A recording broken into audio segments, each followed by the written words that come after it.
ఉంది సార్ నిత్యావసర సరుకుల ధరలు ఎలా ఉన్నాయి? విపరీతంగా ఉన్నాయి. నిత్యావసర వస్తువుల ధరలు ఎవడ పట్టించుకునేవాడు కనపడతారు. గత ప్రభుత్వం కాదనే కదా ఈ ప్రభుత్వాన్ని ఎన్నుకున్నారు, మరి అప్పుడు ఆలోచించారా? అప్పుడు అలాగే ఉన్నా కానీ ఆ ప్రభుత్వం ఈ ప్రభుత్వం అన్నా కాదండి, ఎవరు వచ్చినా కానీ సామాన్య మానవుడు బతకడం చాలా కష్టంగా ఉంది ఈ రోజుల్లో. ఎందుకంటే నిత్యావసర వస్తువుల ధరలు బాగా విపరీతంగా పెరిగిపోయినాయి. దీన్ని ఎవడో కంట్రోల్ చేసేవాడు కనపడతలేదు. మరి 3 సార్లు మోడీ గారి హయాం కూడా వచ్చింది కదా సార్, జనరల్ గా చూసుకున్నట్లయితే ఎలా అనిపిస్తుంది? ఎందుకంటే మరి తెలుసు కదా మనకి కేంద్రం కూడా మనమే సపోర్ట్ ఇచ్చినప్పుడే వచ్చింది కదా. రాజకీయాలు కాదండి, వచ్చిన అధికారంలోకి వచ్చినా గానీ అంటే పాలకులు వాళ్లే కదా సార్, జనరల్ గా ఉండేది వాళ్లే కదా. కంట్రోల్ చేసే వాళ్ళు కనిపించట్లేదు, అర్థమైందా? ఇప్పుడు నిత్యావసర వస్తువుల ధరలు ఎందుకు పెరుగుతున్నాయి? వాటిని కంట్రోల్ చేయాల్సిన వాళ్ళు ఎవరు? అవి కంట్రోల్ చేయట్లా. ధరలు విపరీతంగా పెరిగిపోయి ఉన్నాయి. దాని గురించి ఎవరు పట్టించుకునేవాడు లేడు. ఇదే విషయం చూసుకున్నట్లయితే మొన్న జరిగిన సమావేశాల్లో కూడా అసెంబ్లీ ఎక్కడా కూడా చర్యలు లేవు సార్, ఎలా అనిపిస్తుంది? వేరే అంశాలు కక్షపూరిత చర్యలు ఏమంటున్నాయి ఎక్కడ చూసుకున్నా. మరి సామాన్యుడి పరిస్థితి ఏంటంటే సార్? అవన్నీ ఏమో మాకు తెలియదులే, కానీ మాకు కావాల్సింది ఏంటంటే నిత్యావసర వస్తువుల ధరలు తగ్గాలి, కూరగాయల రేట్లు అందుబాటులో ఉండాలి, గ్యాస్, పెట్రోల్, డీజిల్ ఇలాంటివన్నీ కూడా సామాన్య మానవుడికి అందుబాటులో ఉండాలి. ఇలాంటివి కావాలి. అది ప్రభుత్వాలు ఉచితాలు ప్రకటించాక ఇవన్నీ సాధ్యం అంటారా? ఉచితాలు ప్రకటించాక అన్ని సాధ్యమా అంటే కొన్ని ఉచితాలు ఇవ్వాలి, అంతేగాని అన్ని ఉచితాలు కాదు. బస్ పాస్ ఇస్తామంటున్నారు, బస్సులకి ఉచితంగా ఇస్తామంటున్నారు. అది కూడా ఏంటంటే రీజనబుల్ గా ఇవ్వాలి. ఉచితంగా అంటే ఎవరికి పడితే వాళ్ళకి ఉచితంగా ఇస్తాం, ఎవరికి పడితే అలా చేస్తాం, అది కూడా కరెక్ట్ కాదు. ఇప్పుడు ఉచితం అనగానే ఏంటంటే ఉద్యోగాలు చేసే వాళ్ళు కూడా ఎక్కేస్తారు ఆ బస్సులలో. అలా కాదు.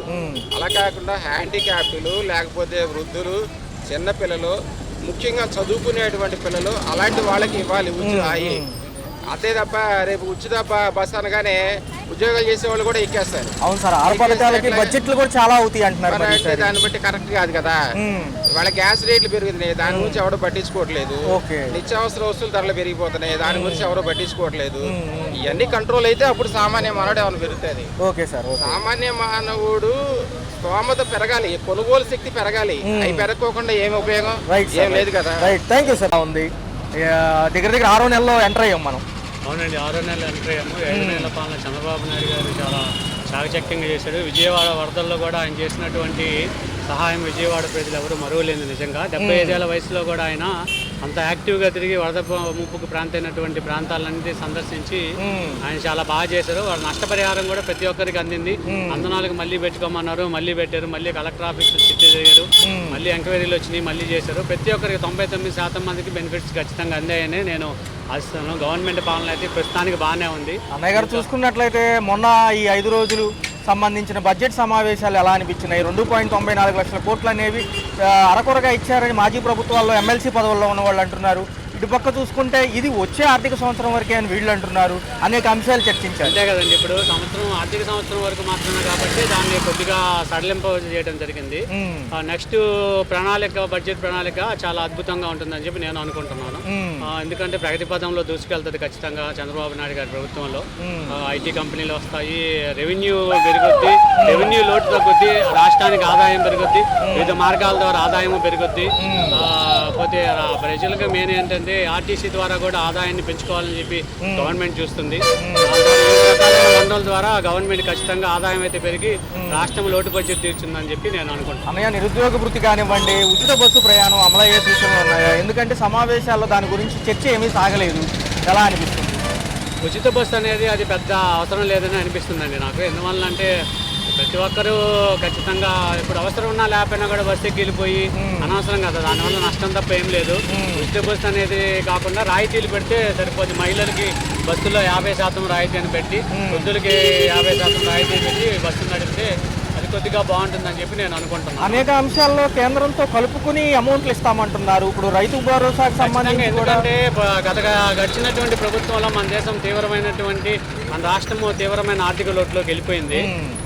కేంద్ర ప్రభుత్వం యొక్క సహాయ సహకారం లేదే మన రాష్ట్రము ఖచ్చితంగా రాష్ట్రానికి కేంద్ర ప్రభుత్వం సహాయం ఉండాలి. కేంద్ర ప్రభుత్వం సహకారంతోనే మనం ముందుకు వెళ్ళాలి. ఎందుకంటే అనేక ప్రాజెక్టులు ఉన్నాయి. పోలవరం ప్రాజెక్ట్ పూర్తి చేయాల్సిన సమయం వచ్చింది. వివిధ రకాలైన యూనివర్సిటీలు మన రాష్ట్రానికి తీసుకురావాలి. ప్రపంచ స్థాయిలో రాష్ట్రానికి గుర్తింపు తేవాలంటే ఖచ్చితంగా ఇది ఎంతో దోహదపడుతుంది. కేంద్రం సహాయం లేదంటే మనం ఏం చేయలేము. డిఎస్సి నోటిఫికేషన్కి సంబంధించి ఆల్రెడీ చర్చలో భాగంగా మాట్లాడడం జరిగినప్పటికీ నోటిఫికేషన్ డేట్ల కోసం చూస్తున్నారు. ఈ 16,347 పోస్టులు భర్తీకి సిద్ధంగా ఉన్నప్పటికీ కాంట్రాక్టర్ వాళ్ళని తీసేసి పెట్టారంటున్నారు కదన్న, ఈ 6,000 పోస్టులు చిల్లర. ఆ డిఎస్సి నోటిఫికేషన్ అయితే ఖచ్చితంగా వెలువడుతుంది. కాంటాక్ట్ పోస్టులు అంటే అది కాంటాక్ట్ పోస్ట్ అని కాదులేండి, గత ప్రభుత్వంలో జరిగినటువంటి లోపాల వలన వాళ్ళని పెట్టుకున్నారు. ఓకే. కాకపోతే డిఎస్సి నోటిఫికేషన్ అనేది అది పెద్ద ప్రణాళిక కాబట్టి దానికి మంత్రివర్గం కూడా చర్చించి నిర్ణయం తీసుకుంటారని అనుకుంటున్నాను. ఎలా ఉండబోతుందన్న జమిలీ ఎన్నికలు ఏమో 2027 అంటున్నారు. మహారాష్ట్ర ఎన్నికలకి మన ఉప ముఖ్యమంత్రి గారు ప్రచారానికి వెళ్ళారు. ముఖ్యమంత్రి గారు పాల్గొనే సమయంలో తన తమ్ముడు గారు చనిపోవడంతో మోడీ గారే చెప్పారు పవన్ కళ్యాణ్ అంటే ఒక పేరు కాదు తుఫాన్ అని చెప్పి. ఇంకా దాని గురించి మనం చర్చించాల్సిన అవసరం లేదు. ఎంత వడ్డీ ఎంత అని చెప్పి ఆయన పవన్ కళ్యాణ్ గారు చాలా అద్భుతమైనటువంటి విజయాన్ని సాధించారు. నిజంగా పవన్ కళ్యాణ్ అంటే నాయకుడు మన రాష్ట్రానికి ఖచ్చితంగా అవసరం. వాలంటీర్ వ్యవస్థ గురించి ఆల్రెడీ పక్కన పెట్టడం జరిగింది. జీవో లేకపోవడం వల్ల నిర్వీర్యం అయిపోయింది. సమ్మె వైపు వెళ్తామని వాళ్ళు అంటున్నారు. వివిధ శాఖల్లో ఇప్పటికే ఎక్కువ మంది ఉన్నారు. అవసరానికి మించినటువంటి ఎంప్లాయీస్ పనిచేస్తున్నారు కాబట్టి వాలంటీర్ వ్యవస్థ పెద్ద అవసరం లేదు. కాకపోతే ఏంటంటే ప్రభుత్వంలో వాలంటీర్ వ్యవస్థ ఉన్నందువల్ల కొద్దిగా లంచగొండితనం తగ్గింది. కానీ ఇప్పుడు మళ్ళీ మొదలైంది ప్రభుత్వంలో. వాలంటీర్ వ్యవస్థతో పాటు ప్రభుత్వంలో ఏదైనా ఒక పని అవ్వాలంటే మొత్తం ఆన్లైన్ చేసేసి డైరెక్ట్గా కాస్త వాళ్ళ ఇంటికే సర్టిఫికేట్ ఇలా చేస్తే లంచగొండితనం కొద్దిగా తగ్గుతుంది. అలా చూసుకున్నట్లయితే ఈ హౌస్ హోల్డ్ సర్వే దేనికోసం ఎందుకు చేస్తున్నారు సచివాలయం? చాలా మందికి ఈ మధ్య వరద బాధితులకి అమౌంట్ పడలేదు. దానివల్ల ఏంటంటే చాలా మంది బ్యాంక్ అకౌంట్ లింక్ ఆనందువల్ల అలా చేయడం జరిగింది. సో ఇలాంటి సమస్య భవిష్యత్తులో రాకూడదని చెప్పి అందరికీ పోస్ట్ ఆఫీస్ సచివాలయాల్లో 250 రూపాయలు పెట్టి పోస్ట్ ఆఫీస్ అకౌంట్ ఓపెన్ చేయించి ప్రతి ఒక్కరికి ఆ పోస్ట్ ఆఫీస్ అకౌంట్కి ఆధార్ లింక్ చేశారు. ఇంకా వచ్చే భవిష్యత్తులో చేసేటువంటి ప్రభుత్వ పథకానికి సంబంధించిన ఏ డబ్బులు అయినా సరే డైరెక్ట్గా సచివాలయంలో బ్యాంక్ అకౌంట్లోనే ఆ లింక్ అయిన బ్యాంక్ అకౌంట్లో పడేయాలని చెప్పి చూస్తున్నాం. ఉచిత గ్యాస్ కానివ్వండి, పెన్షన్ విధానము, అమ్మకు వందనము. ఉచిత గ్యాస్ చాలా అద్భుతమైనటువంటి పథకం అది. చాలా మంది పాపం గ్యాస్ కనెక్షన్ లాగా డబ్బులు లేక గ్యాస్ సిలిండర్ డబ్బులు లేక కూడా చాలా మంది ఇబ్బంది పడుతున్నారు. గ్యాస్ పథకం వల్ల డబ్బులు పడిపోయింది చాలా మందికి, 99% పడిపోయింది. Right sir. రాబోయే 5 ఏళ్ళు పోలవరం అమరావతి ఎలా ఉండబోతుంది? అదే పోలవరం ప్రాజెక్ట్ని త్వరితగతిన కంప్లీట్ చేయాలని కోరుకుంటున్నాను. అమరావతికి మరిన్ని గుర్తింపు ఉన్నటువంటి యూనివర్సిటీలు తీసుకొచ్చి అమరావతికి మరింత తోడ్పాటు ఇవ్వాలి. అమరావతి రైల్వే లైన్ కూడా శాంక్షన్ చేశారు. రైల్వే లైన్ కూడా త్వరితగతిన పూర్తి చేస్తే అమరావతికి ఒక రూపురేఖలు వస్తాయని చెప్పి భావిస్తాను. మాజీ ప్రభుత్వాలు పుంజుకునే అవకాశం ఏదన్నా ఉందంటారా ఈ 5 ఏళ్ళలో? ఒకసారి డెవలప్మెంట్ ఒకసారి వచ్చిన తర్వాత ఇంకే ప్రభుత్వం అయినా ఏం చేయలేదు. ఓకే అండి. అప్పుడే వస్తున్నాయా? ఎప్పుడే అప్పుడే నాడు ఇప్పుడే వస్తున్నాయి పథకాల్లో. మరి వాలంటీర్లు కూడా లేరు, అందించడానికి ఎవరో లేరు, అసలు చెప్తాక ఎవరో లేరు. ఏం తెలుస్తుంది మనకి? ఎలా అనిపిస్తుంది మరి? గతం కంటే ఇప్పుడు బాగుందా, గతమే బాగుందా? గతం అంటే గతం వాళ్ళు గతమే చేశారు. ఈ వీళ్ళు ఎవరికి వాళ్ళే వాళ్ళ స్వార్థం కానీ మన స్వార్థం పట్టించుకునే వాళ్ళు లేరు. మహిళలకి డబ్బులు ఇస్తామన్నారు, పథకంలో భాగంగా ఏమన్నా అందుకున్నారా? ఏమి ఇవ్వాల, అదిగో ఇదిగో అంటున్నారు. గ్యాస్ కూడా కొనుక్కున్న వాళ్ళకి ఎవరంట, పథకాల మీద వచ్చిన వాళ్ళకి ఇస్తారంట. మేము కొనుక్కున్నాం, మాకు రాదంట. ఓకే. ఉచిత బస్సు అంటున్నారు అదేది అది ఇప్పుడు వరకు 7 నెలలు 8 నెలలు అవుతుంది. ఒక పక్క పవన్ కళ్యాణ్ గారు ఉన్నారు ఉప ముఖ్యమంత్రిగా, ఆయన ఏం చేయగలరంటారు? ఆయన కొన్ని శాఖలు ఉన్నాయి. ఏమో మరి ఆయన ఎక్కడ ఉంటాడు మనకు కనిపిస్తారా? అంటే మహిళల పట్ల కొంచెం సింపతిగా మాట్లాడతారు ఆయన. ఎలా అనిపిస్తుంది? అఘాయిత్యాలు ఆపడంలో ముందుంటానంటున్నారు, కానీ మరి జరుగుతున్నాయి. మరి ఎప్పుడే జరుగుతున్నాయి. అప్పుడు జరిగినట్టు ఎప్పుడు జరుగుతున్నాయి. ఇంకేమన్నా కొత్తగా ఏమన్నా? మరి ముఖ్యమంత్రి చంద్రబాబు గారు డెవలప్మెంట్ అంటున్నారు, ఈసారి ఉద్యోగులు ఏమైనా ఇస్తారా? ఏమో మరి ఇస్తారా ఎవరో అది వాళ్ళకే తెలియాలి, మనకు తెలియదుగా. ఇస్తారని మనం ఎదురు చూస్తున్నారు. పెన్షన్లు పెంచిస్తామంటున్నారు, పారదర్శకంగా వస్తుందా? పర్లేదంటారా? మాకు ఇంకా పెన్షన్లే లేవు నాన్న, తెలియదు. రైట్ అండి, రైట్. మరి మోడీ గారు కూడా ఉన్నారు కదా పైన వీళ్ళకి, మరి ఈసారి అమరావతి అవుతుందా ఈసారి? ఏమో కోట్లు ఇస్తున్నారు అవుతుందని. పిల్లలకు ఉద్యోగాల పరిస్థితి ఏమంటారు ఈసారి? ఉద్యోగాలకు వాళ్ళు చేస్తే అవుతుంది, వాళ్ళు చెయ్యాలిగా. రైట్ అండి, రైట్. చిన్న విశ్లేషణ. ఏమంటే ఎక్కింది 4 నెలలు. ఈ 4 నెలల్లో కూడా బడ్జెట్ పెడతాం అనేది సహజమే. అది ప్రతి సంవత్సరం పెడతా ఉంటారు. పెట్టినా కానీ మరి అది ఆ బడ్జెట్ సరిపోవాలి కదా, దానికి సరిపడా దానికి మరి ఇక్కడ ఫండ్స్ లేవు, అన్నీ ఎత్తుక్కోవడం అవుతుంది. మరి ఎత్తుక్కోవడం అవుతుంది దాని గురించి ఇవాళ సామాన్యుడికి అందుబాటులో ధరలు ఉన్నాయి, దానికి తగ్గట్టుగానే ఉన్నాయి. ఇంతకన్నా ముందు ఇంకా ఎక్కువ చూసాం, ఫిబ్రవరి చూసాం, చాలా చూసాం.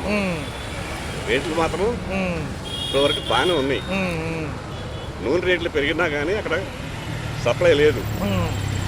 దానిలో పెట్రోల్ తగ్గిస్తామన్నారు, ఇంకా తగ్గలేదు. గత వారంలో 5 రోజులు జరిగినాయి సార్ ఈ సమావేశాలు. ఈ రోజు 6వ రోజుకి చేరుకున్నారు. ఎలా అనిపిస్తుంది సార్? మధ్యలో ఏదైతే ఉందో మహారాష్ట్ర ఎలక్షన్స్ గురించి కూడా వీళ్ళ ప్రచారానికి వెళ్ళడం జరిగింది. ఉప ముఖ్యమంత్రి గారు, అటుపక్క ముఖ్యమంత్రి రేవంత్ రెడ్డి గారు.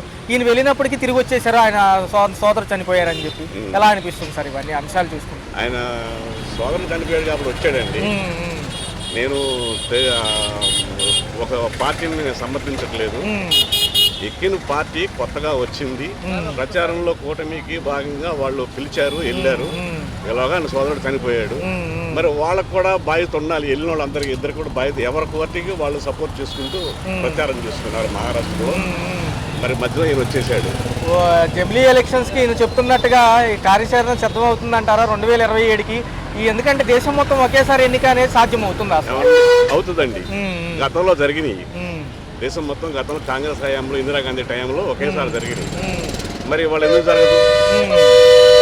అవినీతి పెరిగిపోయింది, ఏ గవర్నమెంట్ వచ్చినా అవినీతి పెరిగిపోయింది. ఇవాళ జమిలీ ఎలక్షన్ ఎందుకు జరుగుతాయి, గ్యారంటీగా జరుగుతాయి.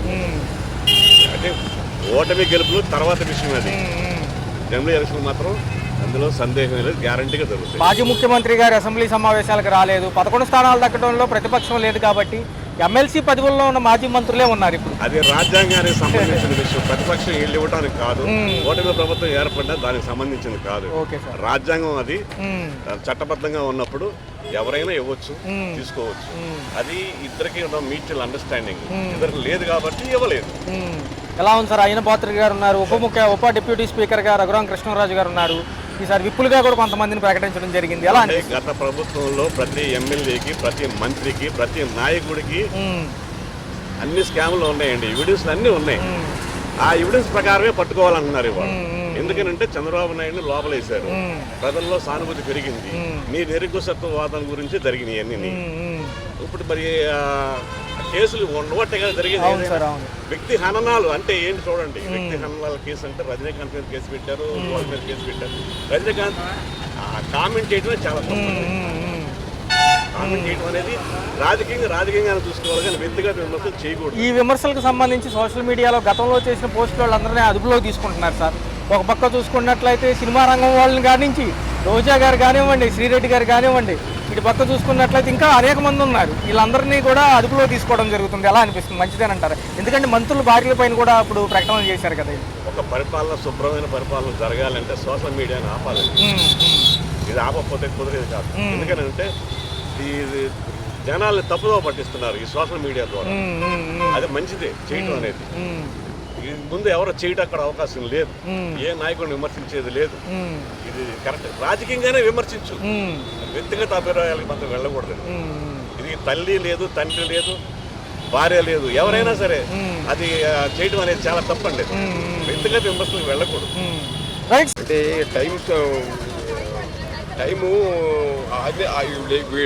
ఎన్డీఏ ప్రభుత్వం ఎక్కి 6 నెలలు అయింది కాబట్టి ఇంకా ముందుకు చూస్తారేమో, ముందుకు ప్రజలకి సేవ చేస్తారేమని అనుకుంటున్నాను నేను. టైం లేదు కాబట్టి ఇంకా ముందుకు ఎదురు చూడవలసిందే ప్రజలు. మరి మంచి చేస్తారని అనుకుంటాం మనం. గత ప్రభుత్వం అంటే గత ప్రభుత్వం అంతా నాశనం చేసి పరిస్థితుడు. మరి ఈ ప్రభుత్వంలో కొంచెం అన్ని ఆదా చేస్తాం, మరి సంక్షేమ పథకాలు చేయడానికి మరి వీలుపడి అప్పుల్లో ఉన్నాం కాబట్టి మన అప్పుల పాలైపోయాం. అప్పులు అన్ని తీర్చుకుంటా ఇటు సంక్షేమ పథకాలు చూసుకుంటా ఇటు అమరావతి రాజధాని డెవలప్ చేసుకోవాలంటే చాలా కష్టమైన పని. ఇప్పుడున్న ఈ లోటు బడ్జెట్లలో ఇన్ని స్కీమ్స్ కానివ్వండి, 6 పథకాలకి డబుల్ బడ్జెట్లు కానివ్వండి, ప్రతి విద్యార్థికి డబ్బులు అంటున్నారు, మహిళలకు డబ్బులు అంటున్నారు. నిన్న చర్చల్లో కూడా పారదర్శకంగా లేదంటున్నారు. 2.94 లక్షల కోట్లు అంట సార్ బడ్జెట్. అది ఊహకు కూడా అందరి పని. అది ఏంటంటే అంకెల గారిటీ అంటారా? అది నెరవేరుతాయి, ఈ అప్పుల్లో ఇవన్నీ నెరవేరుతాయి అంటే నెరవేరే పని లేదు. అంటే ఎవరో విదేశ ఫండ్స్ ఇవ్వాలి, ఆ విదేశ ఫండ్స్ మనం డెవలప్ చేసుకోవాలనే ఉద్దేశం మీద ఉన్నాం. కానీ మనం నేను పట్టుకుంటాను సార్, నేను పట్టుకుంటాను. ఒక్క నిమిషం. కాదు అదే సార్, అంటే ఇక్కడ జరుగుతుంది కొంచెం పక్కరండి. అంటే ఏం లేదు సార్, చూసుకున్నట్లయితే ఈ యొక్క 5 రోజులు జరిగిన సభల్లో వీళ్ళు మాకు అన్యాయాలు జరిగినాయి, గతంలో మా మీద కక్షపూర్తి చర్యలే అంటున్నారు తప్ప నిజంగా లెక్కలతో కూడిన అంచనాలు ఎక్కడా లేవు. ఏదైతే ఉందో కేంద్ర ప్రభుత్వం ఇచ్చే స్కీములతో కలిపి వీళ్ళు ఇచ్చే వాటా కలిపి చెబుతున్నారు, కానీ అసలు రాష్ట్ర బడ్జెట్ని ఏ స్కీమ్కి ఎంత ఇచ్చారో చెప్పట్లేదు సార్. రాష్ట్ర బడ్జెట్ ఎంతవరకు ఇచ్చారు అన్నది ఎవరికి సరిగ్గా తెలియదండి. అది ప్రతిపక్ష పార్టీ వాళ్ళు కూడా పట్టించుకోవట్లేదు, చూడలేదు, అది తెలియదు కూడాను. వీడికే తెలియనప్పుడు ఆడికేం తెలుస్తుంది? గత ప్రభుత్వాలు ఇచ్చిన డేటాకి సంబంధించిన డేటా ఆల్రెడీ ఉంది, దాన్ని పరిణామంగా చూపించి అవి 80% ఎక్కువైనా మేము 40% ఇస్తామంటున్నారు వీళ్ళు. అంటే 80% సంక్షేమాలు గతంలో ఉచితంగా ఇచ్చారంట, దానివల్ల వీళ్ళు 40 ఇస్తామంటున్నారు. అది ఓవర్లాగా అనేవారకే కానీ రిటర్న్ ఏం లేదండి. return గా లేదు సార్. 80% అని అంటున్నారు కానీ 80% ఇచ్చారు, 40% ఇచ్చారు, 50% ఇచ్చారు తెలియదు. అయితే అట్లాగే ఇవ్వాలంటే ఈ అప్పులు కూడిపోయి ఉన్నాం మనం. ఈ అప్పులు ఉన్న ఈ సంక్షేమ పథకాలన్నీ చేయాలంటే చాలా కష్టమైన పని అండి. కొంచెం రండి సార్. సార్ మరి ఎలా అనిపిస్తుంది ఈ 6 నెలలు చూశారు? ఎదురు చూడాలి. ఇంకా ఇంకొక 6 నెలలే కదా అయింది. ఇంకా ముందు ఉన్నది ఇంకా 4 సంవత్సరాలు 6 నెలలు ఉంది. ఇంకా డెవలప్ అవుతుందని ఇప్పుడు ఏంటంటే డెవలప్ అవుతుందని చూసుకున్నాం మనం. 30 లక్షల ఉద్యోగ కల్పన బాధ్యతగా తీసుకున్నాం అంటున్నారు. నిజంగా విద్యార్థులకి ఈసారి లేకపోతే నిరుద్యోగులకి ఉపాధి ఉందంటారా? విదేశీ ఫండ్స్ లేదు కదండి. విదేశీ ఫండ్స్ వచ్చినప్పుడు విదేశస్తులు వచ్చి కంపెనీ పెట్టినప్పుడు మనకి వస్తాయి, రావచ్చు. అయితే ప్రయత్నాలు జరుగుతున్నాయని అంటున్నారు. మరి ఉప ముఖ్యమంత్రి పవన్ కళ్యాణ్ గారు ఉన్నారు సార్. ఆయన ఏం పంచాయతీరాజ్ శాఖకు సంబంధించి 16,000 కోట్ల నిధులతో గ్రామాల అభివృద్ధి వైపుగా దూసుకెళ్తానంటున్నారు ఆయన. ఈసారి రోడ్లు అయినా అవుతాయి అంటారా కనీసం? ఏంటి కొంత పవన్ కళ్యాణ్ గారు ఆడి సొంత డబ్బులు నిధులు లేవు కాబట్టి కొంత డబ్బులు ఆయన చిన్న చితుగా అన్ని ఆయన చేసుకున్నారండి. మరి సంక్షేమ పథకాలు అన్నది మరి అది ఇవన్నీ బడ్జెట్ లోన్ చేయాలంటే లో బడ్జెట్లో ఉంది మనది.